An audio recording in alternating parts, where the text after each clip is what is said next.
This is the video where we will cover forecasting seasonality and trend together using regression in Excel. So to forecast seasonality and trend together, what we need is one variable representing the trend, which will be our time variable. We could also use the year variable. The time variable in general, I prefer, because if you're doing trend only, you would use time. It turns out that when you're doing trend plus seasonality, year is also going to get you the same forecasts, so it wouldn't really matter. But the formula is going to be easier to work with and stuff. I just find time easier to use in general, so we're going to use time. And I'm copying and pasting it over here because I need it to be next to, like physically on the sheet next to the other variables I'm going to use, which I'm going to create over here on the right. Because I need to select all of them at once in one big block when I use the data analysis tool. So I've got time over here, and now I need to create variables for each month. So I need a variable for each month except for one of them, because these are dummy variables, which means I have a baseline month, which does not get a variable. So I'm not going to create a variable for January. I'm actually going to start at February because I'm just going to choose January to be my baseline. I could choose any month as my baseline.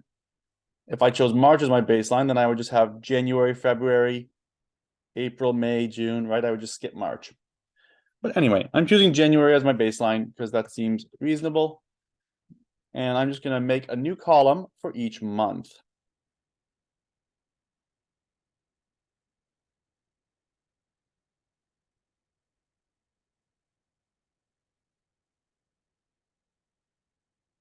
Right, let's move this graph out of our way so we can see what we're doing here. So now what I want to do is I want a variable here. I want these variables to be 0 if we're not in that month and 1 if we are in this month, right? So this February column, I want to have a bunch of zeros except when we're in February, right? Every time we're in February, I want to have a 1. So we're going to do this with an if statement equals if. Now, I could do this by matching text, right? If I labeled these columns with exactly the same text as I have here, then I could try to do something like if this equals that, then 1 or else 0. But if I was doing that, I would have to be really careful that I typed it in exactly the same, right? Because of the way Excel handles text, right? So this one, right? If I made this H1 static here like that, and I copied that down, it wouldn't work. Why does it not work? Because this is Feb with a period, and this is Feb without a period. Right? I can fix that, put Feb with a period, and now I have my 1s. Right? But it just ends up being a lot of being very careful that it all works. Because it's very easy for there to be like a space, and now these don't match, right? And you wouldn't be able to tell by looking. These look like they match, but they don't, because this one has a space. The space is invisible. You can't tell there's a space there, right? And if I'm looking down here, right, May does not have a period.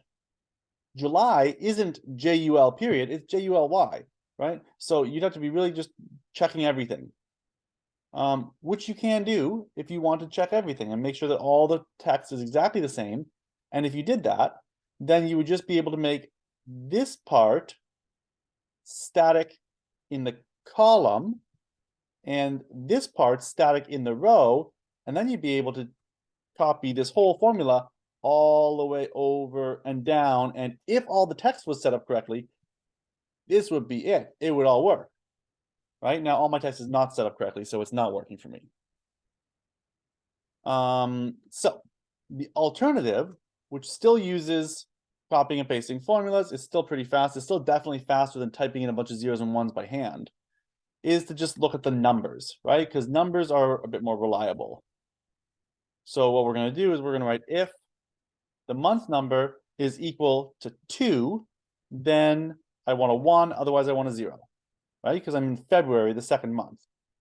And so this is going to work for February.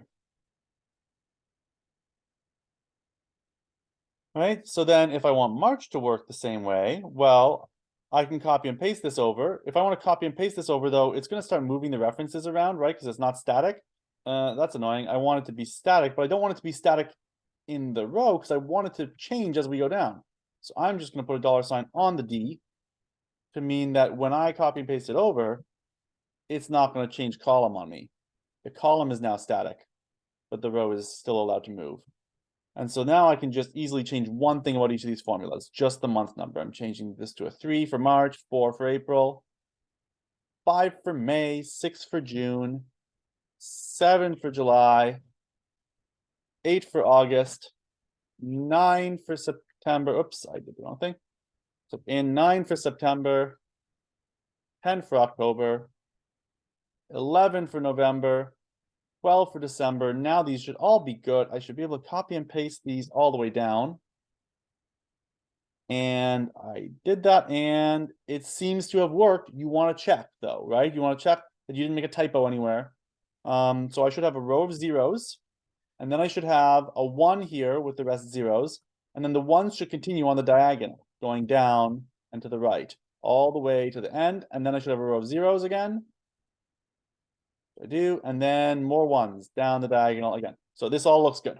This is all ready. My variables are set up. I have my trend variable, and I have my dummy variables to represent the seasonality.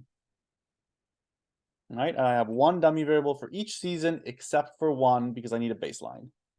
If you put in 12 different variables here, if I had a January in addition to these, then my regression would have multicollinearity, which is a problem for regression. It would mean that my coefficients would be harder to solve for. There would be multiple possible solutions, and it's just something you want to avoid. So with this, all the hard work is done. Excel's going to do the rest for us, more or less. So we're going to go to our data analysis tool. And in our data analysis tool, we're going to go to regression. And in the regression tool, my Y range is whatever I'm trying to forecast. So in this case, revenue. Do not click the whole column, because then it'll include the blanks, and then it'll give you an error because it'll think you're trying to do an infinite length thing, and it won't like it. So just the data only. And the X range is all of these, the dummy variables, but also the time, right, for our trend, because we're doing trend plus seasonality here. If we were doing trend only, well, then we would just highlight time. If we were doing seasonality only, then we would just highlight the dummy variables and we would not highlight time. We're doing both together, so we're highlighting all of it. The only thing I need to check off here is labels, because I did select the labels at the top. So I better check that box. I don't need to select any of these other check boxes. And for output, well, I can just choose where I want to output it. I'll choose right here, because there's some space there. I'm going to leave myself a couple of columns because I want to make a forecast here. So I click OK, and let's see what we got. We got all these coefficients, right? So with these two together, we're creating essentially a baseline prediction that does not include the seasonality, and then we will, this will be our accurate prediction for January, but then for any other month, we would have to adjust by using these, right? All of these are negative. Does that make sense? We want to just think about this for a sec. Does it make sense that all of these are negative? Well, that would indicate that January was the highest month in terms of revenue each year. Every other month would have lower revenue than January if these were all negative. When we look at the graph, we see that actually that is true. January is the highest each month. That's why, to get any other month other than January, we need to subtract. So the fact that these are negatives makes sense. If we had picked September as our baseline, September is the lowest month. What would have happened then is all of these would have been positive. And if we had picked any other month, then we would have had a mix, right? If we had picked April as our baseline, then January, February, and March would have been higher. They would have been positive, and all the other months would have been lower, and so on, right? So maybe December, I don't know. December maybe is a little bit higher than April. Anyway, right? We would get a mix of positives and negatives if we picked April. So this is looking good. the trend is reasonable, right? It's 0.8, and we're not seeing a big trend, right? If you look at the graph, there's a lot of seasonality and only a little trend. So this all looks good, right? And it's just important to do a check like that. Just, does what I'm getting here make sense? Because you can make mistakes, right? And you want to catch those mistakes. So we're going to make our forecast now. And we're going to make our forecast using these numbers and the data, including the time. So the way our forecast works is we want to have the intercept plus this times that, plus this times that, plus this times that, etc., etc. And you can type this all in manually. And then you want to make sure that all the coefficients here are static. So you want to put dollar signs on everything that came from column V, right? So in your formula, everything came from column V, you're going to want to put dollar signs around them, put dollar signs around all of these like that, and keep going, 12 of them. That is fine if you want to do it that way. The other way we could do it is with the sum product formula, which will do all that this times that business for us. So the way I'm going to do that is I'm going to do the intercept, which is static, plus the sum product of this group with that group, except sum product, and I can make this static, except sum product doesn't like this. Sum product does not like when you do horizontally arranged data versus vertically arranged data. It won't like that. If I hit enter, see it's giving me an error. That doesn't work.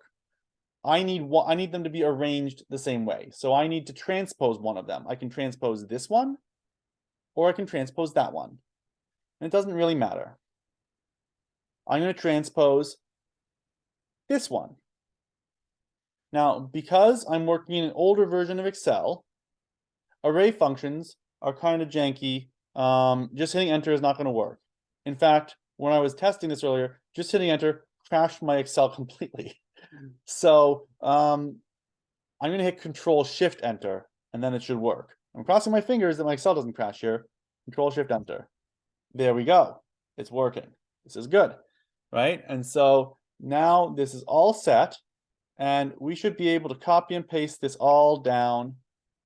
So I'm going to copy and paste this all down, and again, I'm going to cross my fingers and hope that it and paste. Now it says you can't change part of an array, right? So if I double click, there, double clicking works. Control C, Control V didn't work. Double clicking worked. Like I said, in the older versions of Excel, array functions are kind of janky. They don't always work right. If you have the newest version of Excel, none of this is a problem, right? You would just type in the thing, hit enter, and then copy and paste whichever method you wanted. It would all work. Okay, so I got my forecasts either way, right?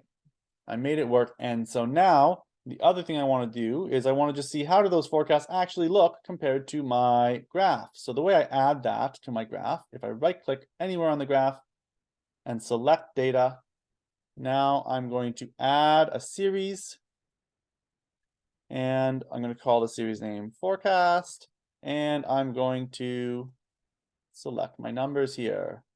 Notice I don't need to select the label, right? I'm just selecting the numbers only.